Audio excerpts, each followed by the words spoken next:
this is going to be another one of them, I guess playtest is really the word, that I do live on video, but it also gives you a view into something that we hope is coming. This is 18 Sve, or for Sweden. This is another Jonas Jones design. He did the 18... I'm sorry, the 21 Moon and 22 Mars games that I also did kind of a playtest type situation. Now, the design concept behind this one is a teeny tiny XX, which I had huge reservations about. In my first playthrough, though, it actually generated a really, really exciting game. Although I had some difficulties with calculations. So let's take a look at what we have, and we'll work through the rules.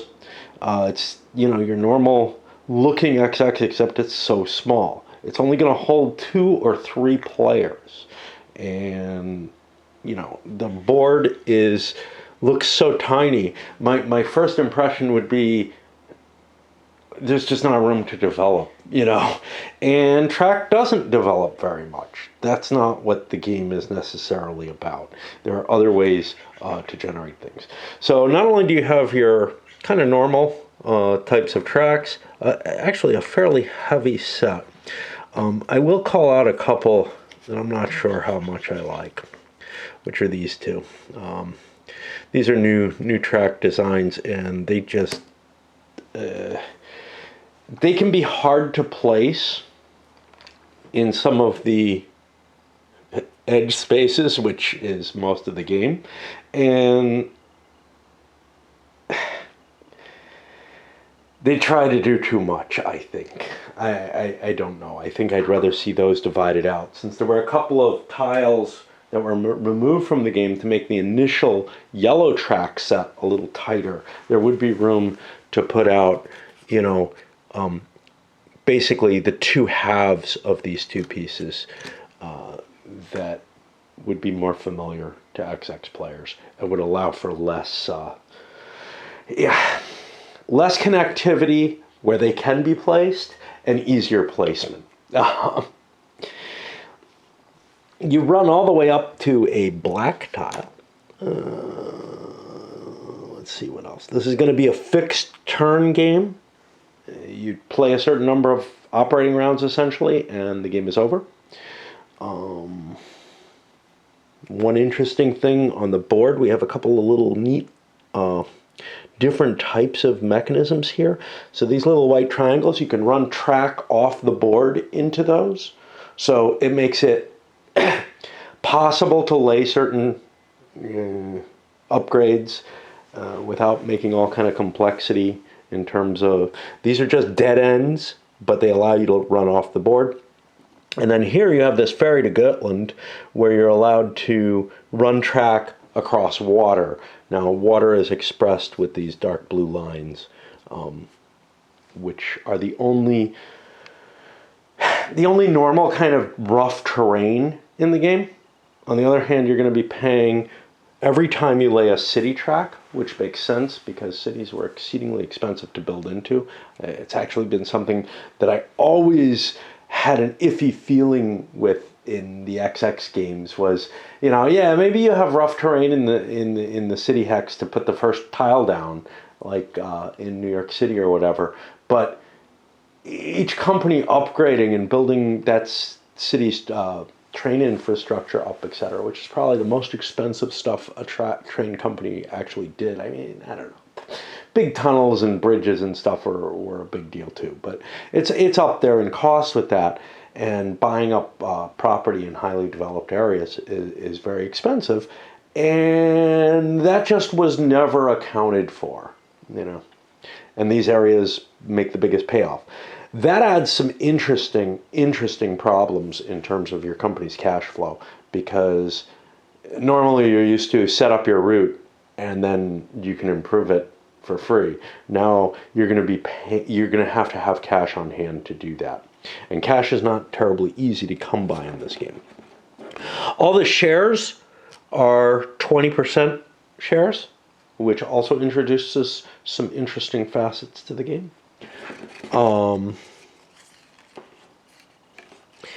And then instead of privates, what you have is these strategy cards, which serve a number of different pieces of interest. And this game, the strategy cards are the point where this happens. This game actually has a little bit more luck than most of the 18xx games. So some of them have luck in terms of where are you sitting. That might be dealt out to you at the beginning of the game.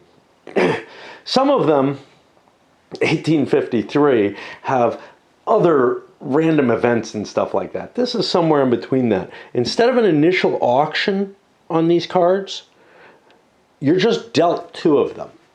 Now, you could say, well, that gives you less, opportunity to finagle and kind of arrange things. Well, first of all, your starting cash is very limited, so you don't have a lot of money to buy these things. And time is limited, so you don't have time to make them kind of pay off, right? Whatever that initial investment is. So you'd have a hard time coming up with the cash to put a good bid on them in some cases. However, by not having bids on them, it may end up making the initial play a little bit predetermined in terms of what your starting stock values are going to be. You don't have as many choices, and we'll take a look at that in a moment. But what do each of these do? Well, we can go through them in order. We'll look at and see what they have. So one thing they have is how much they pay per operating round, and that's, I think, works just the same way as your normal privates paying out. At the beginning of the operating round, everybody collects their money for them. Then they have a special capability. Now, from what I can tell, you assign some of these. So this one company of your choice can ignore all water borders and tile costs. You assign this while you hold this strategy card. When you play a strategy card, well, your initial strategy cards give you your priority in terms of stock round positioning. That can be really important right at the beginning of the game. There are some companies that are better. First of all, there are some companies that are in a better position to begin with, and there are some companies that are better because of the strategy cards you have. So you're gonna have kind of a flexibility in terms of which companies you choose. But what happens is you add up these SR priorities of the 2 cards that you're dealt. You'll always be dealt 2 at the beginning. And whoever has the highest total priority has the stock round priority. Whoever has the second highest is second in order in that. And if there's anyone left. When you use one of these cards for its special ability, you turn it over. And this is kind of hard to read here. Sorry, turn it over. It has a different priority value. So this starts out with an 11 and goes down to a 0. The print on this card is very hard to see. The others, the red shows up a little better, but red on red, obviously, probably a choice that needs to be changed. A little difference here, the appearance of the off-board payoff locations, but they're fairly intuitive. They've got a color coding to the train that they're available on, and then they have a value on them. And you've got a little player aid card that tells you the order on the stock round and operating round. That's a really useful little player aid. Especially when you're working, if you're working with a bound rule book, maybe it has that on the back of it or whatever. But, I really like the existence of this. It takes up less space on the table and gives you the most important thing you're probably going to be looking up in the rule book at all. You've got your station or your corporation charters, which are kind of small again. One of the nice things about this is it has such a little footprint. Look at this. I've got it on, my one little table. And I played through one game of it, had no problem at all with the size, even with my big pile of poker chips over here. And you certainly could do this on a smaller table than you're normally going to be using for an XX game. What about these colors? Well, the gray is going to be your starting locations. I don't think the green and the red mean anything. Maybe an artifact from something that's gone. You have your choo-choos. The yellow trains are back printed with black trains. Again, takes up less room than cards would. So it's kind of a useful technique. He did this before on another one. All right. Let's take a look at what the rules are like. Let me pause before I jump in. I'm sure this is going to require pauses.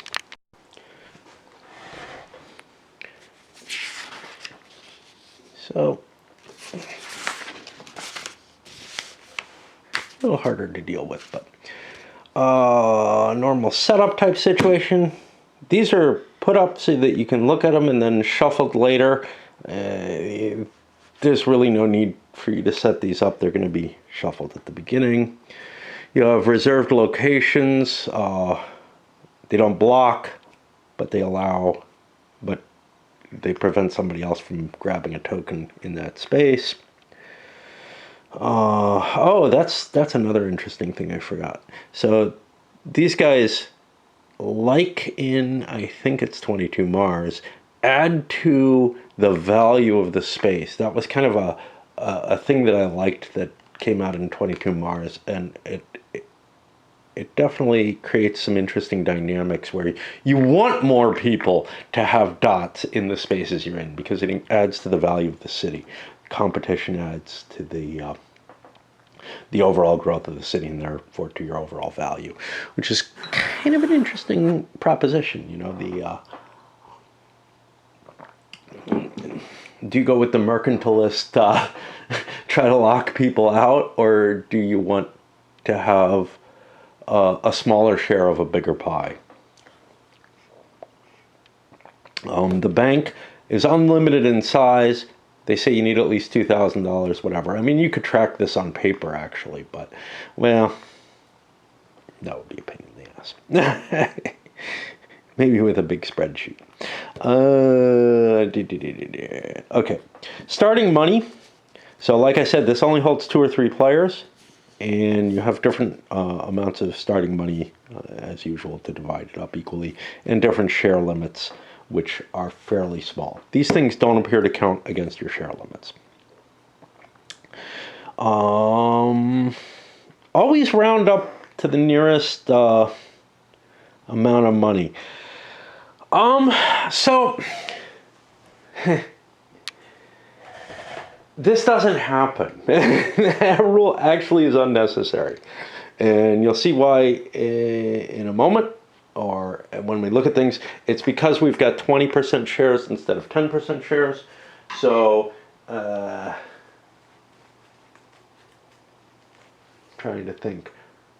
It just works out so that it doesn't end up happening. You're always paying out full amounts. So like if a run was somehow, and it could happen,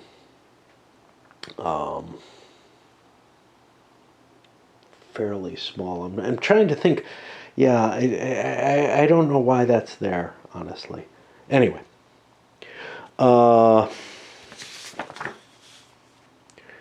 Explanation on the board. Okay. Let's take a look at the specific... Oh, speaking of the cash values in comparisons to this. So, if you have a 3-player game with $80, really, you can buy 2 shares, 2 20% shares of a company at 40. You could buy 3 20% shares at $25 each.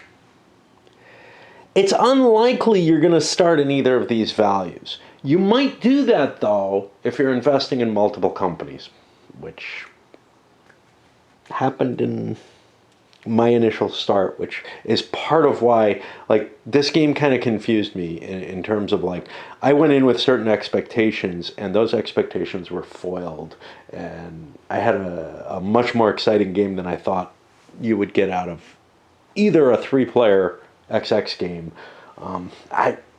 I'm still afraid of 2 players, man. Or something so small.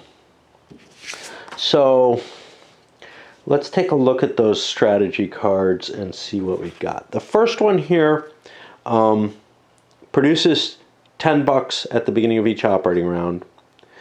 And, oh, I didn't explain the major thing about these. So midway through the game, those cards get taken away from the players and companies that have them associated, reshuffled, and then they're bid upon.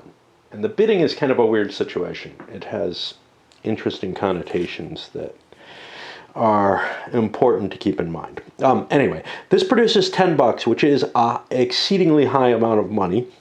And its special ability is pretty shitty. You're able to ignore the costs of the water boundaries when you build them. That is generally not something you pay a lot for. You pay these water boundaries the first time that you lay track that actually crosses them. Not track that goes to them, but track that crosses them is the way that I've taken it. So, for example, if I laid... if I was coming out of this city and wanted to go to this city by way of this river, I could place this. That wouldn't cost me anything. But now when I place the city track across here that connects to this, I have to pay the 5. Now, if I played city track going up here, I do not have to pay. It's only when somebody actually connects these two axes that they have to pay that $5 difference. Of course, every time you lay a city track, you have to pay $5. So, but this would give you the freedom from the water.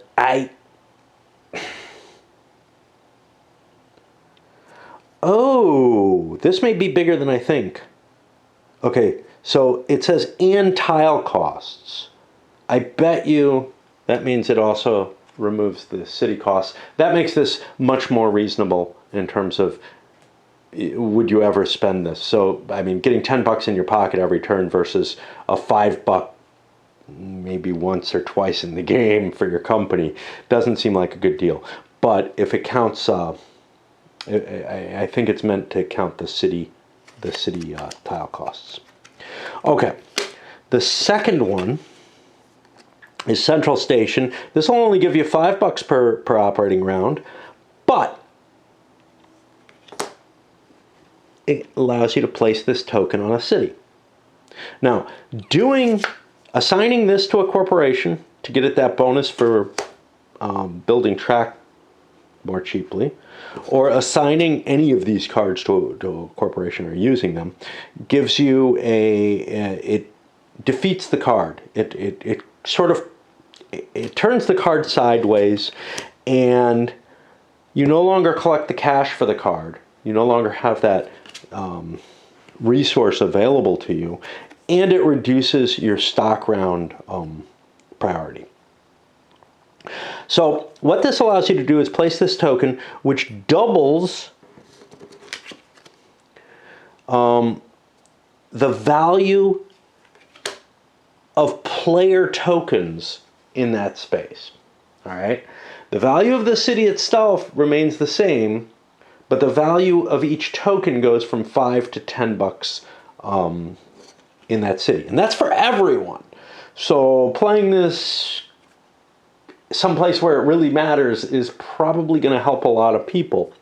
And it doesn't have a high payoff though, so it'll direct your strategy as to what you want to do. All right. Yeah. And I'm kind of meandering in my blue offboard contract. So there's 2 of these. There's the blue and the yellow offboard contract. They produce their $5 for you each operating round. But the bonus is you assign this to a company, again, losing the $5 per turn and losing some of the priority. And from then on, until it's reassigned, that company will get a $10 bonus each start and train stop on a blue off-board location. Well, the blue ones, not terribly easy to see, are here, here, and here, and the yellow ones are here and here. And so what you'd want to eventually do, if you've got this, is set up a run that goes from here to here, for example, or here to here, because then you'll be running not just your cities and the off-board locations, but you get an extra $10 for each off-board location, which makes them relatively valuable. If you look, this is $35 at the end of the game. This is 15, would go up to 25. This is 20, goes up to 30. So, there's some advantage for you for that. Yellow works exactly the same way, just different spaces. This one. This one gives you 5 per turn. The company, I assume that you assign this to. Again, that's not clear here. It says for a company you own the CEO share in. It's also not clear what happens. See, this says one company of your choice, so I assume they stay assigned to that company. As does this. This one's worded a little differently, which means maybe if you lose the CEO, it shifts, or maybe you're allowed to shift it between companies, or maybe it's for all companies you own the CEO shares in. I'm not sure. I played it as if it was completely just a single assignment. You can place or upgrade one additional tile during one operating. Yeah, this is a use once. You're running a company, you turn this up, and you're allowed to play one additional tile for that company once in your ownership of this card. And then when it gets reassigned, the next owner gets the same ability. And then finally, and this one's really cool, gives you no money, but you're allowed to cash this in for 25 bucks anytime, and it says before operating round 3. I think it should be before operating round 3 is over. There's no real otherwise you could cash it in on operating round 2, whatever. So there's no harm to that, but it might be easy to forget to expend it until you kind of look and say, oh, I lost my chance. This one is similar. Once you get past this, it's exchangeable for 40 before operating round 7. And again, both aspects get to be used. For the central station, SS2 says you can move the C5 token.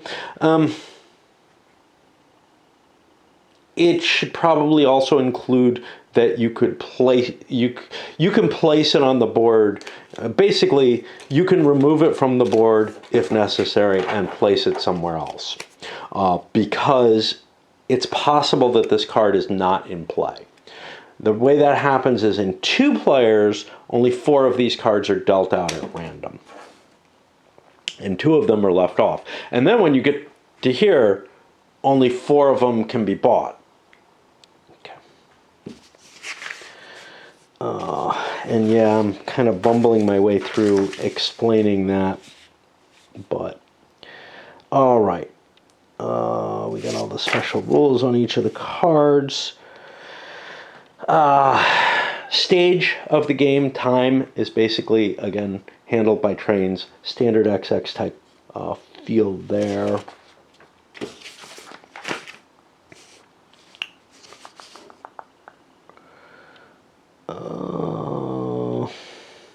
Special thing about the trains, the 4D train, these show up in a number of games. It's allowed to hit 4 stations and doubles. the total value of the train. So those can be real big money makers. You'll notice the trains are all pretty cheap. There's not a lot of money in this game. It's a really tight game in terms of cash. But also, the stock values are very low. Everything is tiny in this game. Everything's been shrunk down. There's only 4 companies in the game. We'll go over the order in the stock round, which is pretty normal. You can sell as many shares as you like to the open market. Well, I believe the open market's allowed, it's only allowed to hold 60%, 3 shares of each company. So you wouldn't be allowed to sell there. You can buy 1 share either from the open market, in which case you pay the bank, or directly from the corporate initial offering. Price will always be the current value. There's no par value that gets set.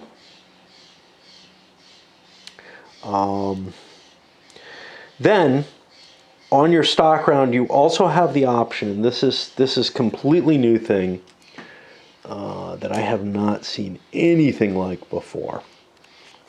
On the backs of all except the CEO share, you have 2 different options: short-term and long-term investment. You don't have to do either of these. The shares work perfectly normally if you just leave them alone. But on each of your stock rounds turns, you're allowed to flip one of these over, and then it's fixed on that for a while. So the short term gives you half the current value of the stock back. You need some cash right now during the stock round. Yeah, this is a way to get it. But from then on, you only get half the dividend payout. And you'll never be allowed to sell it to the open market. It's always frozen. Doesn't sound short-term to me. What it sounds like is that you've leveraged, that you've basically mortgaged your shares. And that would probably be a better term. It would be you've bought on margin the shares. Except that you can't sell them, which kind of screws shit up. But that's what it feels most like. The long-term version. All right. So the way this works is when you flip it to this, each time you get dividends from it, you have the right to put up to, you must put between 5 and 10 of the dividend onto this card. And at the end of the game, whatever money you put into there will double in terms of your total score. These give you a couple little cute strategy options. I don't know how well they represent anything. So for example, being highly leveraged, you generally can sell back your shares and then you owe principal and everything.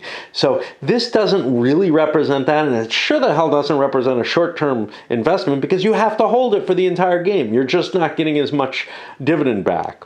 The long-term, it sounds more like you've agreed to funnel some portion of your investments into bond, like your returns from it into bonds. And again, it's not giving you much choice. It's not representing a real world thing. And what I found when I was playing it, I did not use the short term at all. May have been a mistake on my part, but whatever. Nobody decided to raise cash that way. The long term, essentially everything got turned to that towards the end of the game because, once you have your portfolio filled out, you want everything on long term. The difficulty with that is you could be exposed to a train dump, a raping situation. But the long term, whatever money you have on here, if you end up selling this share, is just lost. And again, I'm not sure what that represents. It's like, it's not something that's a real financial tool, and it's an interesting game mechanism that I don't know. You keep going until every player has passed in sequence, which means flipping owned shares. You can flip all your shares. You can convert all your shares to something special in the course of one stock round. And there's no real rush in that. You probably want to hold that decision for the long-term shares until after you've made all your purchases and sales that you're gonna make. So since there's no priority based on who goes last or whatever, there's just no reason not to push the stock round out as long as you possibly can. All right, we're gonna pause a little here. Company shares in this game, like I said, they're 20% shares. The CEO and other shares are all 20%. That has some interesting connotations, not all of which will be what you expect.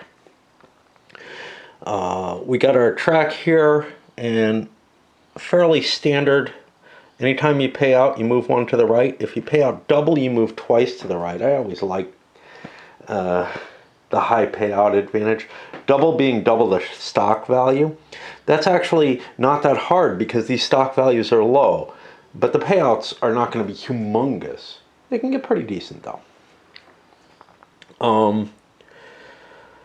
It goes up one at the end of a stock round if all the players, if all the shares are in players' hands.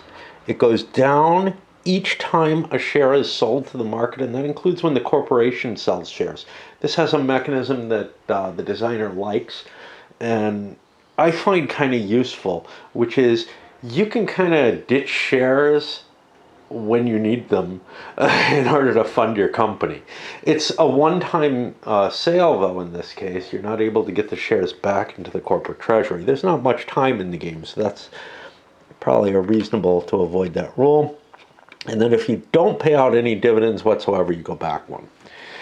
At the edges, you move in the other, in the other bad direction if you can't go in the direction you're instructed to, and that's what those red arrows tell you. Your initial share prices are limited here. Now that's for a 20% share of the company. So, remember in 1830 or whatever, the max price for a par value is $100 for each 10% share. The presidency costs you $200. Here, you can start the presidency of a company for $40. And there's not a lot of room. It costs you $40 to start the presidency of the company. It costs you $25 minimum. There's not a lot of flexibility between the share prices that you can start with. So you're not going to see a lot of differentiation. It's a partial cap game. Every time you buy a share from the corporate treasury, the money goes into from the corporation, the money goes into the treasury.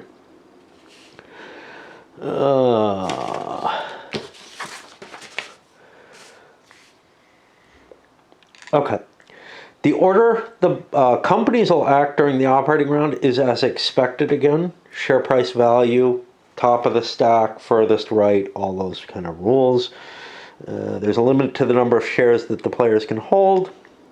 You can hold no more than 3 shares in a company, which is 60%, so that's not that big a deal. But there aren't a lot of investors.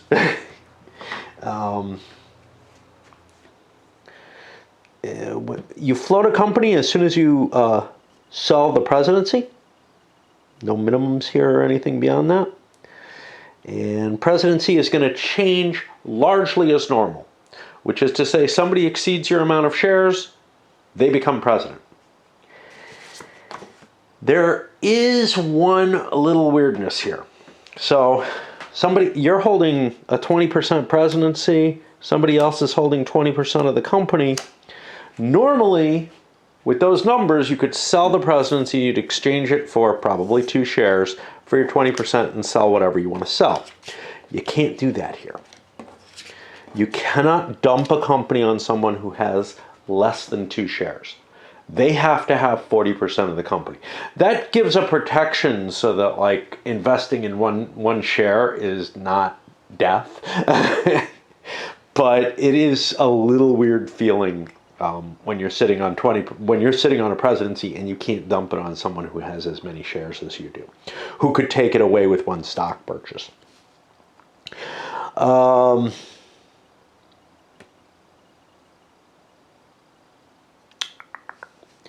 I talked about those investment cards. You make that choice during your stock round, and again, I used a lot of the long-term investments. They're kind of necessary as you get to the end game. The short-term investments, and they don't work on the CEO share, the short-term investments are an interesting opportunity if you want to raise some extra cash. The problem with them is you got to hold that share for the length of the game then. And it's never going to make you the kind of income that you expect. It's going to make you half the dividends that it makes. I consider that a really, really iffy trade-off, especially early in the game. Late in the game, if you need a few more bucks to fill out your portfolio, it might make sense to buy a short-term share, try to get some stock value off of whatever increase it has. Although there's not a lot of room for a lot of stock value increase either. The share value is double, pretty much at most. Yeah, 3 times, whatever. Okay. All right, to the operating rounds. And again, we have this thing here. And you'll see something right away that's kind of interesting. First of all, your corporation can dump shares at the beginning of the operating round. And, you know, I'm going to fudge that, which is to say, hey, if I buy a train and then I need money for the track, you know what, I can go back and fix it. I'm not a stickler for stuff like that. But anyway, officially you make all those choices before you do anything else. And that's important because you make all your sales at once because they impact the price of the stock. Okay, that's not too innovative. Now you can buy a train. Now this has lots of implications because first turn your company starts, it gets to make money. Anytime you get your train wiped out, you're not necessarily going back. In fact, you probably can't go back. You're either going bankrupt. Oh, you can go back if you don't have a route. But you're either going bankrupt or you got a train. So you're never, forced to run for zero, basically. Then you're allowed to build or upgrade a track tile. Remember, crossing the rivers costs 5. Building any upgrade on a town costs 5. You can put a station token. Each company has 1 extra station token. They get a free one that's already on the board, and they get 1 more, which costs them $15 to drop on the board. Pretty much normal rules for this, although I had some questions in the way it's worded. Maybe I'll note that, maybe I won't, I don't know. It's a little ambiguous. If you were a new XX player, you might walk away with, well, wait a minute, do I actually have to connect to do it? There's something that implies that you do have to connect, but another rule is worded in such a way that it sounds like you can just drop a dot anywhere you like.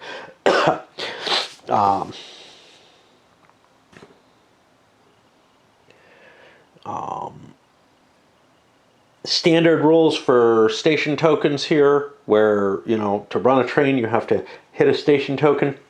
There's a little bit of a wording issue here, which I noted. Each station token adds value of 5 when running trains past the city. That should just be 2. It's anytime you hit the city by normal rules. What's here? I'm getting to where I start having notes. Yeah, so the second station marker costs 10 SEK. That's actually a misprint, I think. I'm going with these, but maybe it's meant to be 10. Paid by the company. You can't do it on the first operating round. That's interesting. Note there must be a vacant station slot to paste the token on the chosen tile. The tile remains open for passage to all companies until all slots are occupied. If a company has a station on a tile, the same company is not allowed to put another station on the tile. You may run routes into a tile which is which all available dots. Yeah, I'm looking for, yeah, so here it says a company may not place a station tile which can only be reached by passing through another tile which is entirely blocked.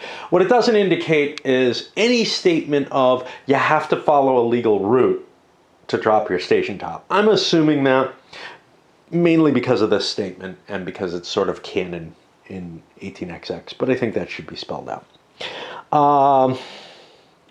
And then we talk about routes afterwards, but there was no reference forward to them. Pretty standard. Revenue. Okay, so revenue, it's going to be a little complex to count because you're going to be counting cities, offboard locations, and tokens in the city. It's the tokens in the city that's a different thing. And again, we saw that in the 22 Mars. I thought it was a cool idea, so I'm glad to see that.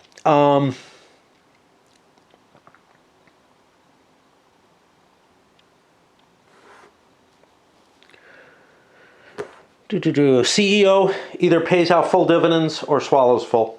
Only choices. Shares in the corporation pay their dividends to the corporation. Pretty standard stuff here. Okay, so now here, this is a little screwy.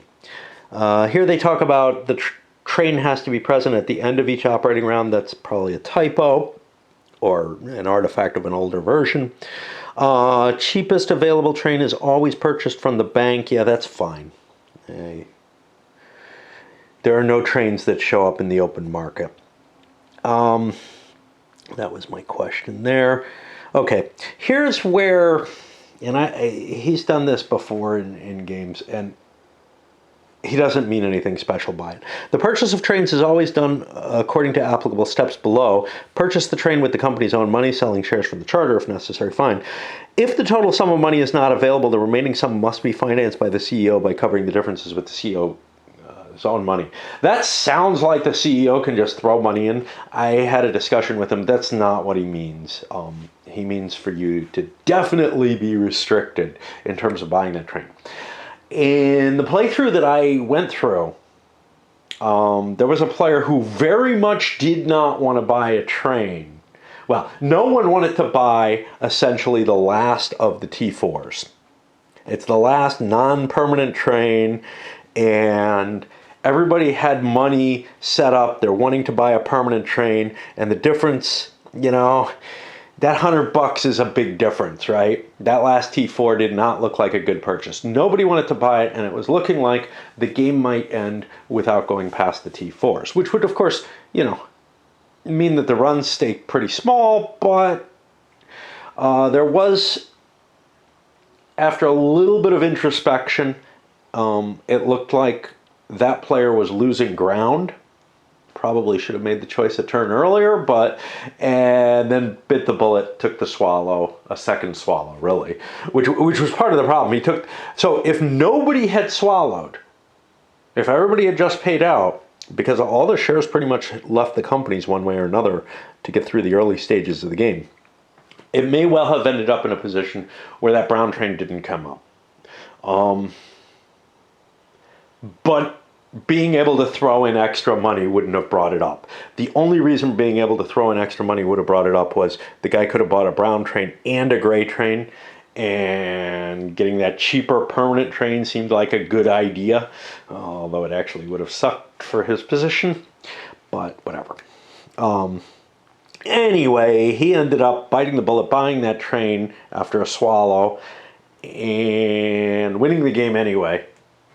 He may have won it no matter what he did, either due to bookkeeping errors or whatever. It was a fairly close game across the board, but that may have more to do with the low payouts in the game, both in stock value and everything else. So it looked closer than maybe it really was. Proportionally, there was a fair difference between first and second place. Second and third were close. Okay. Right.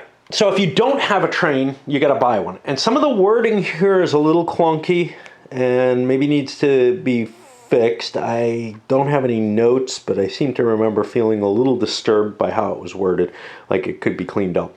But the company has to use its own money. There's no it must sell any shares off next.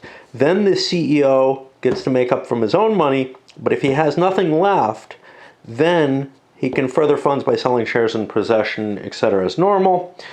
If you end up unable to raise enough money, you're declared bankrupt and lost the game. I think all the shares you sold actually get sold, even if you go bankrupt. It would make sense. Fire sale after a bankruptcy, whatever happens anyway. If you go bankrupt and could not buy a train for the company is dissolved. There's no receivership or anything like that. It's not that long a game, right?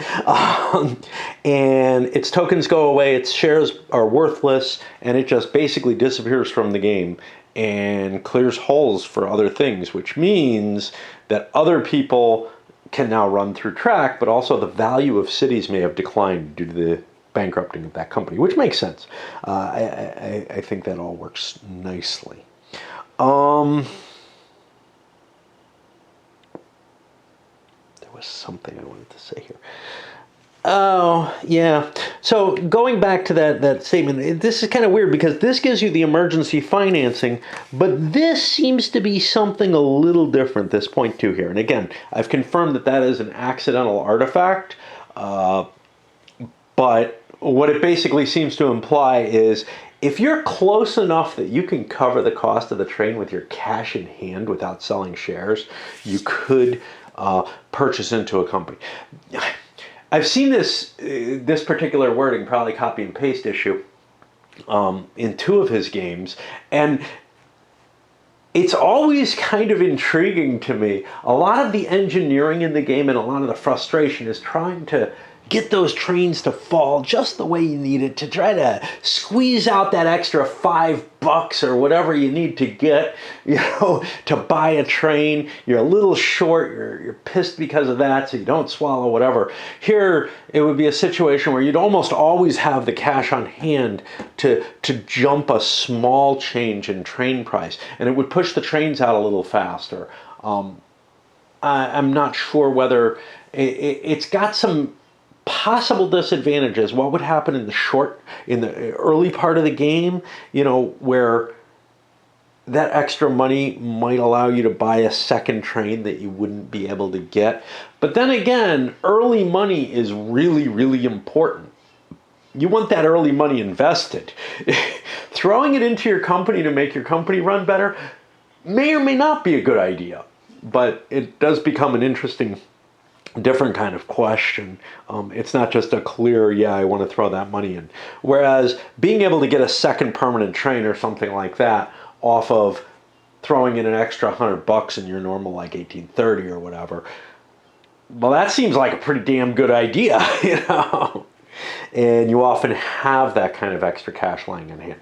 So it's kind of it's just an interesting concept to kind of run through your head, whether you want to give the president that kind of ability to slush money back into his company very easily.